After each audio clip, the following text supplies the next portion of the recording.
I'm standing in the bustling lobby of Mercy General, my heart pounding against my ribs like a drumline. It's my first day on a new job, sort of.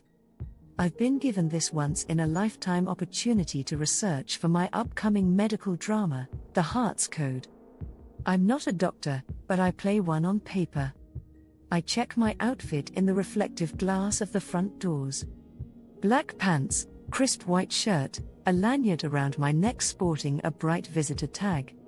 Pretty standard, right? But as I step onto the shining tiles, the hospital staff around me seem to see something entirely different. A nurse rushes over, her face flushed, her eyes wide. "Doctor, thank God you're here. We've got a code blue in room 305. I stare at her, my mind racing to translate the phrase into something I recognize from my scripts. Code blue.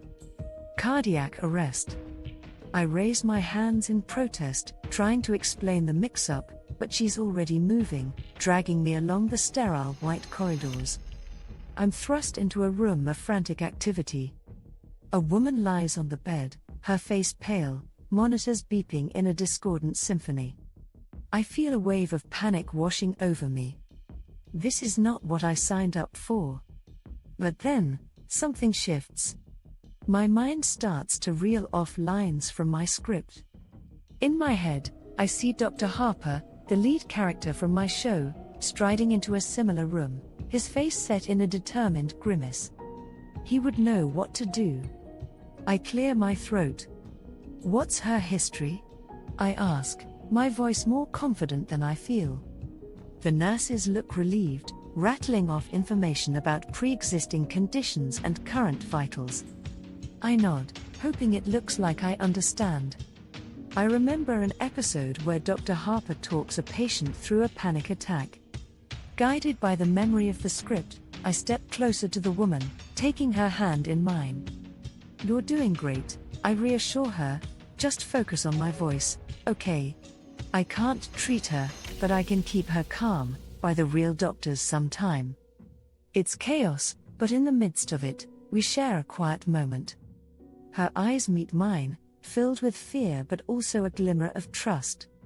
It's a strangely heartwarming connection, far from the sterile interactions of my scripts.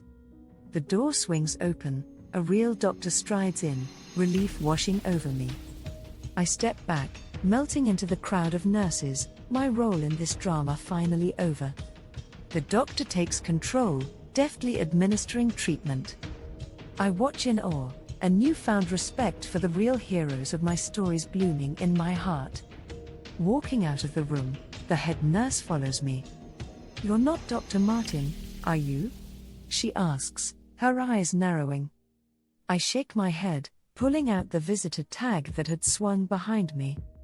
"Just a writer." She chuckles, a sound of pure exhaustion and relief. "Well, you're quite the actor. You had us all convinced." I leave the hospital later that day, my heart still pounding. I came for research and left with a story. I was the misidentified doctor, a writer who stepped into the shoes of her characters and found a real-life drama. A neural narration story.